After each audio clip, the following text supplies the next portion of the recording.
Coming up next on The Huddle, we break down all the Edmond High School action over this last weekend. Plus, we get into UCO's big game against Washburn on Saturday. And we have an exclusive interview with quarterback Chaz Stallard. All this and more coming up next.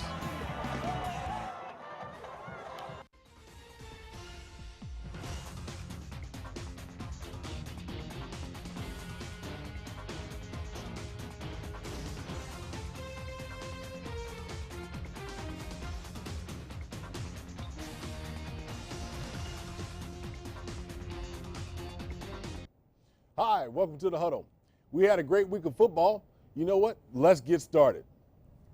UCO looking to keep their postseason hopes alive, and they would have to do so against a pretty good Washburn program. So let's take a look at the highlights. UCO looking to stay relevant in the MIAA conference as they host Washburn this weekend. Get right to the action now, and place kicker for Washburn, Justin Lynn, hits from 25 yards out to get within a touchdown of UCO. Chaz Stallard play action, rolling out to his right, finding Caleb Moss for the touchdown to get UCO a pretty decent lead now, putting them up by 9 points. The Ichabods would put together a good drive of their own, getting deep into Bronco territory when quarterback Zeke Palmer on the play action, rolling out to his right, finding Chris Clemens in the back of the end zone to get within a field goal now of UCO. UCO would need to quickly respond to put this one out of reach when Chaz Stallard calls on himself on the quarterback draw, busting up the middle, outrunning all the defenders as he would take this one 65 yards for the touchdown, putting UCO up by a comfortable lead now as he gets greeted by the rest of the offense in celebration. Chaz Stallard was named the MIAA Player of the Week for his performance against the Ichabods, and we happen to catch up in Chapel after the game. It's just all due to the hard work that we put into practice each and every day. We just go out there and we just have to work, and we know that as the offensive line that we start the game pretty much. It's all up to us. Like, if we don't make our blocks, then nothing's going to happen, whether it's pass or run.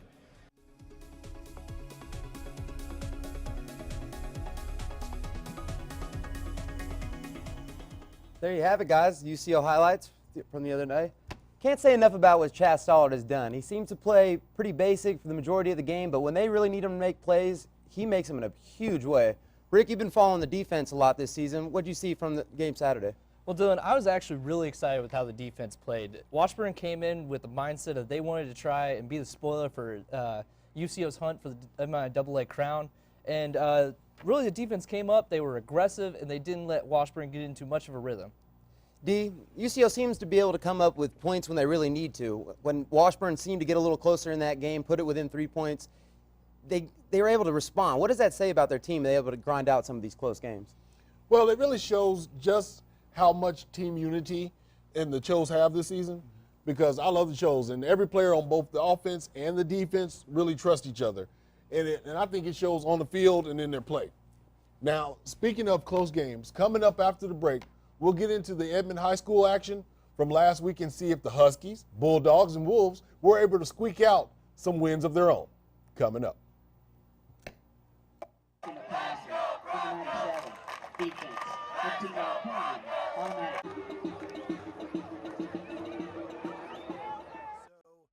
Kind of new here, but I've noticed a trend. My human does this funny thing where she goes around and gets all my toys, and then she hides them in that basket by the door. You know, but it's always the same basket, and it's always in the same place. And then she acts so surprised when I find them, but, you know, she's putting them in the same basket. Again. It's like, hello? That's where you put it last time. You were the worst at hide and go seek.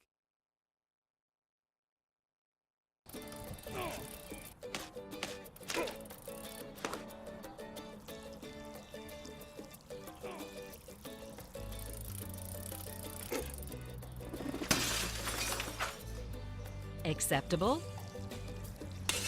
Yes, now there are more items you can place in your Edmond recycling bin, like newspapers, magazines, phone books, and junk mail. Edmond recycles. It's what we do.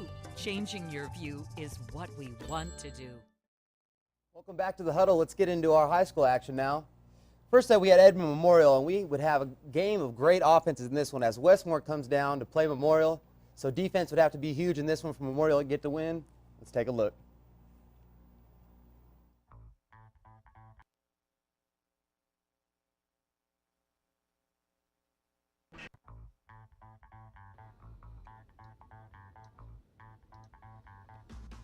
Here we go. Doing Santa Fe versus PCO. Drew Rasmussen is going to take over starting quarterback position because the Santa Fe quarterback happened to be injured. All right, but he comes out throwing all game long. Matter of fact, PCO loves it so much, they do the exact same play. That gets them inside the 5-yard line, and they think they're going to score. They're going to go around right in, but no, the Santa Fe defense holds, shuts them down. Very next play, Darren Williams takes the ball, makes one move, and next thing you know, he disappears into the night. You don't see him again until he steps out of bounds right inside the 10-yard line. Well, when that happens, the draw stops, but that doesn't mean the scoring does. Field goal kicker comes on, kicks it. Next thing you know, Santa Fe's up 24-7. Coming back after halftime, Ernest Fernard stops the defense. Cheerleaders are loving it.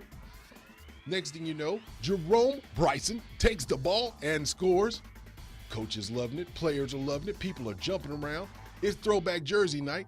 All the fans are hippity hoppity and they're excited because it's throwback jersey night. I'm excited about that too. Matter of fact, PCO is trying to come back, but defense holds, shuts them down. Coach comes over to Jerome Bryson and says, son, seal this game for us. Jerome Bryson says, Coach, I don't know. I think I'll take it around left end. As I'm taking it around left end, you know what, Coach? You are right. I will seal this game for you. That's the score. Fans are going crazy. Somebody put hot potatoes on the ground. Everybody jump around. Santa Fe wins over PCO 38-7. All right, that was a big win for Santa Fe in this one. They look to finish their season above 500. Williams ran great, and again, he's really something for the program to look forward to in the future. But to me, defense is still going to make some work. They need some work. Dylan, Santa Fe is suffering from a little controversy this week.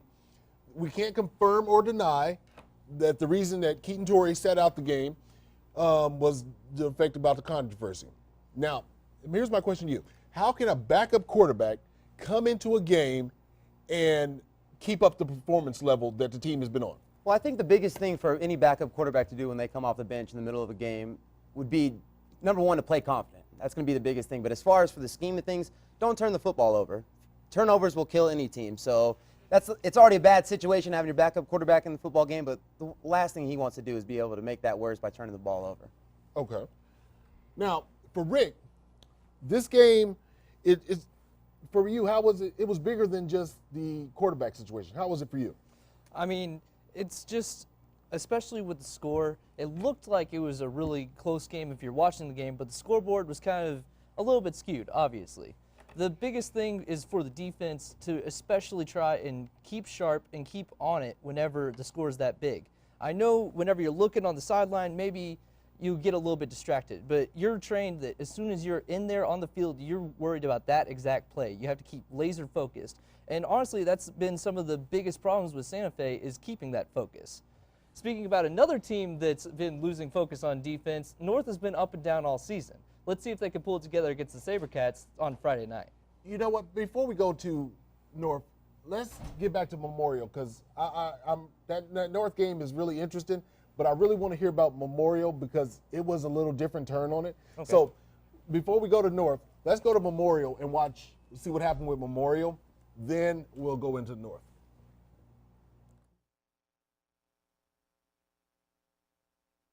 Memorial came into this game with a record of 4-3, looking to keep their playoff hopes alive as they host the Jaguars of Westmore. Early on, quarterback Mick Marersky out to the right side, juking a couple defenders, but ends up coughing up the football, which would be recovered in the end zone by Westmore. Quarterback Bronson Lee puts together a pretty good drive, capping it off by a touchdown pass to Donu Green to get them the early lead.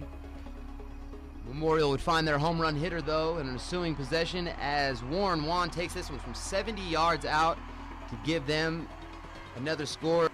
Bronson Lee never struggles to move the ball, finding Donu Green again for his second touchdown catch of this game, getting Westmore off to a good start. But Memorial's offense never struggles to move the football, running a jet sweep out to the right side. Jordan Reed in from 20 yards out. Fans like what they see so far by their Bulldogs. Coach Meredith hoping his defense could hold on to the lead when Bronson Lee says, hold on a second, let me find Donu Green again for another touchdown pass, his third of the game. Coach Meredith cannot believe what he's seen by his defense. But he would continue to feed the Warren Wan machine. First a good run out to the left side, and then busting this one from 30 yards out to get Memorial a comfortable lead late in the fourth quarter. Westmore would have one more crack at it to see if they can get back into this game. Bronson Lee dropping back, ends up getting sacked on fourth down, and that would seal the deal, give Memorial their win, putting them at 5-3 on the season. Memorial with a huge upset win to keep themselves in the playoff picture, handing Westmore their third straight loss. The defense came up with plays when they really needed to. Donnie Green still made some big plays, but you can only control that guy for so long. Rick, the Bulldogs have been up and down all season long. What's something that you think they're going to need to do to be able to put together something to be able to get into that playoff picture? I mean, I tell you what, they're going to have to put together some monumental efforts. The next coming up games, next week they go to Jinx, and then for the season ending, they host Broken Arrow at home. To get both of those games down, they're going to have to come up with some huge efforts from key players. Now, D, one of those key players happens to be Warren Wand, and he's been a huge contributor for them in the run game and in the pass game. What's something that they're going to have to keep doing with him and along with some of those other guys like Jordan Reed and Morersky to be able to contribute to that as well? Well, I think it's certainly possible. The biggest key for Warren Wan to have a big game is the big dogs. It's the big downs in the offensive line. You have to keep that up.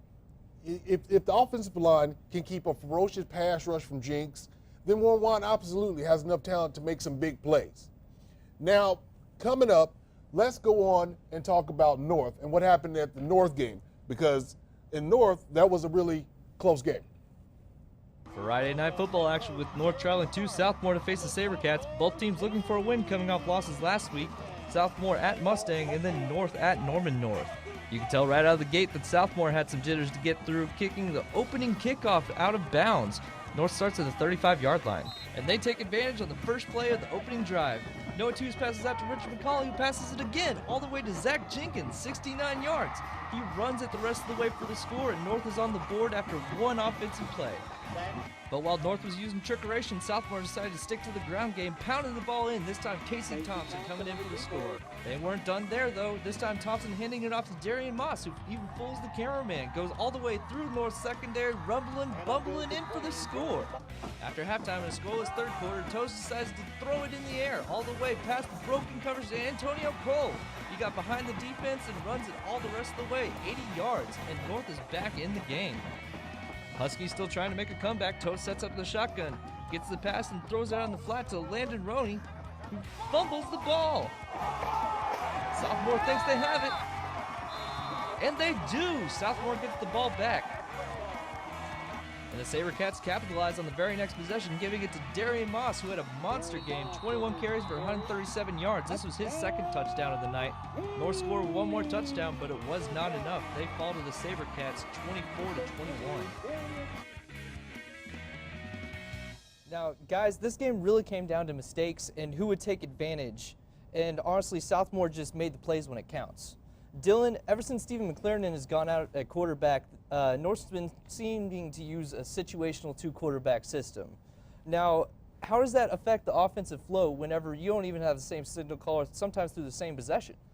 Well, the quarterback is your leader of your football team. So having that one guy that you can lean on back there, knowing he's the guy at the end of the day that's going to make the play for us when this team really needs it, that goes a long way with the whole team and the morale. So having a two-quarterback situation, it may work for certain plays here and there, but to grind out some of those close games, you got to have that one guy back there. Mm-hmm.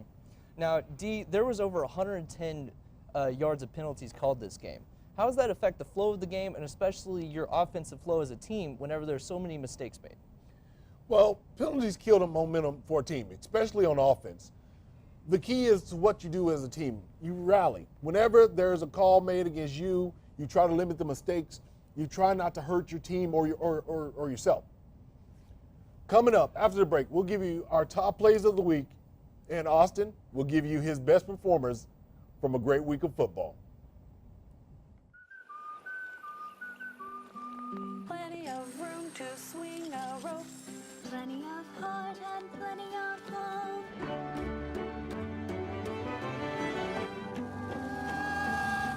Where the wind comes sweeping down the plain, and the waving wheat can sure smell sweet. Where the wind comes sweeping down the plain.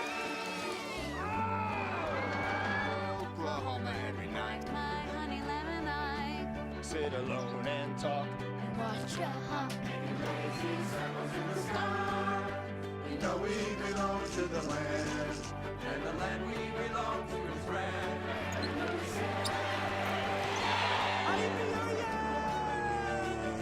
We're only saying You're doing fine, Oklahoma. Oklahoma! O-K-L-A-H-O-M-A, Oklahoma. Oklahoma, come see for yourself.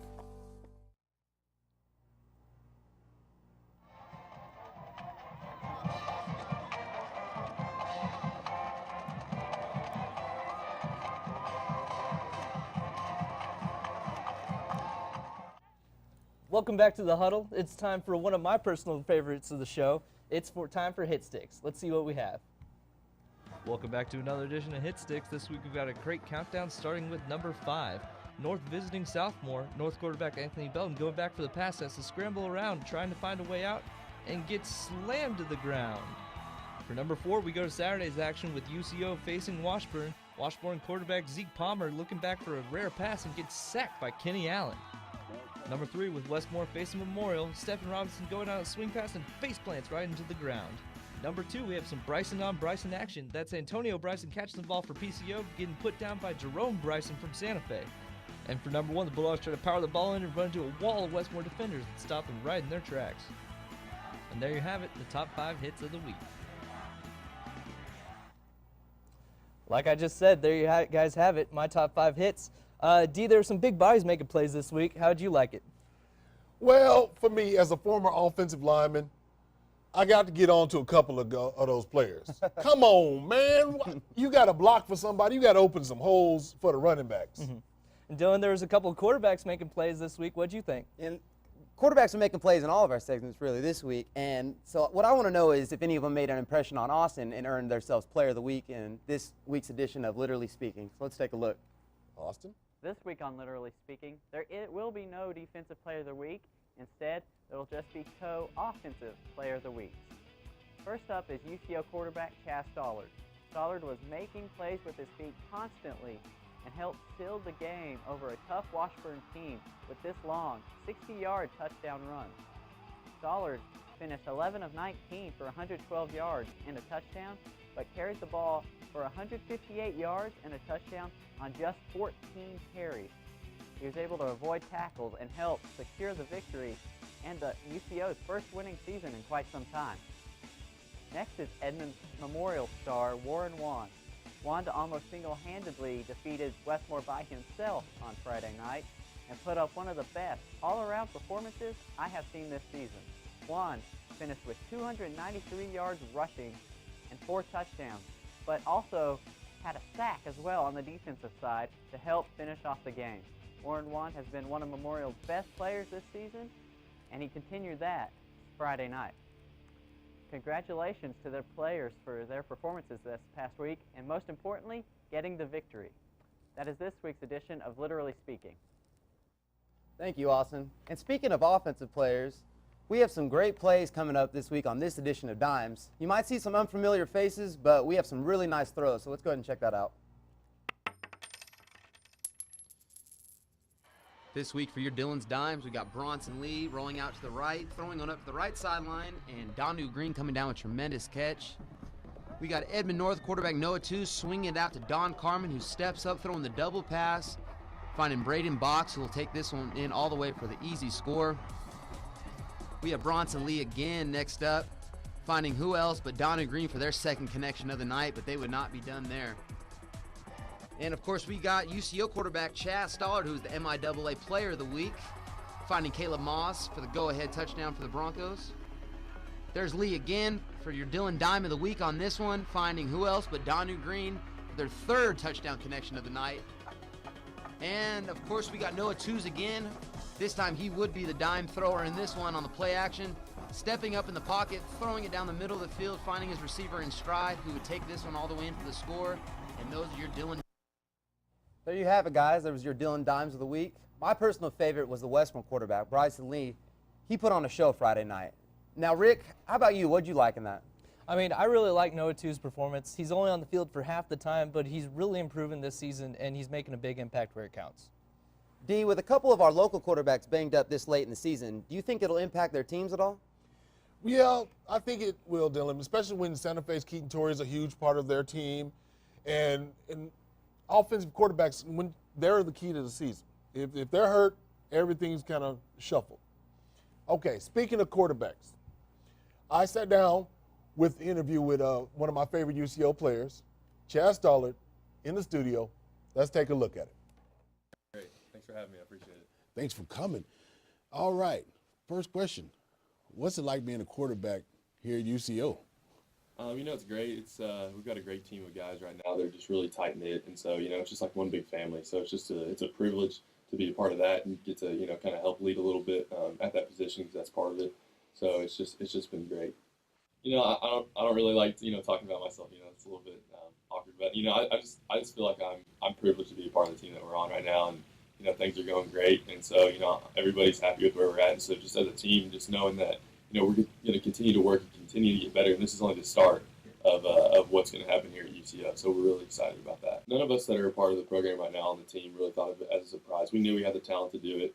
It was just putting it all together and really just buying in completely. There's been talent here in the past, and it's just kind of been, there's been little things that just set it back. So just really us just buying it together, knowing we got to practice hard each and every week, and we can't just show up and win, that we're going to have to put in the work to do so. Coach Bobek, just treats me like any other player. He knows that there's a lot to go into playing the position of quarterback. There's a lot of mental things, and, I'm young, and so he understands that, and I think he's done a great job of coaching it throughout the weeks, and it's been a great relationship for us. I'm roommates with Jake. We hang out pretty much all the time, so we have a great relationship, great chemistry with each other. So, I think that translates onto the field. We always know where each other's going to be when we're running, screen plays and stuff like that. He does a great job of getting himself open, and the offensive line has done a great job, and that's where you can attribute us being in the top 5 rushing. It keeps defenses honest because, they can't just drop 8 people every play into the pass, and so, that'll open up the quarterback run. So it just kind of balances what you can do with the passing game also. We have our reads that we go through on each and every play, and but honestly, when you get to see the ball, you think about that occasionally. You really want to get him that. He's a great team player. He's never selfish, and that's something that he deserves. So that'll be great to see him get that later on. Our goal each and every week is to take care of that game on Saturday, and so that's just our primary focus. So you look at the playoff stuff, and obviously that's our goal because our one goal as a team is the national championship, and that's just a step in the process. So. You keep an eye on it, but obviously you take it week by week just to win that game. Just you show up on campus and you're at the bottom of the totem pole and you got to work your way up, and that's just the mentality you have to have. And it's not a I'm young, I'm the quarterback type thing. It's I'm wanting to help this team win, and if that's me playing, then that's what it takes. But if not, then you take your role and you move forward with that.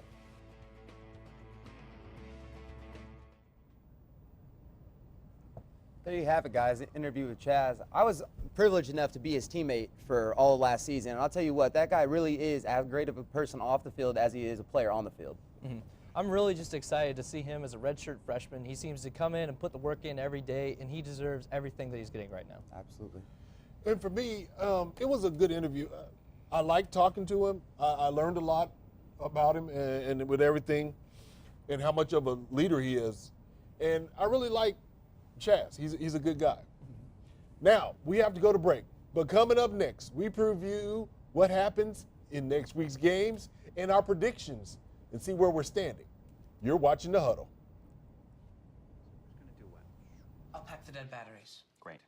I'll only put what I don't need into a duffel bag. Perfect. That's totally unhelpful. No problem. Meanwhile, I will try to comfort everyone by speaking in a calm voice. And who is going to handle supplies? I can forget to do a list for us. Thanks, pal. We couldn't be any less prepared. I'm proud of you guys. Talk to your kids about who to call, where to meet, what to pack. Visit ready.gov/kids for tips and information.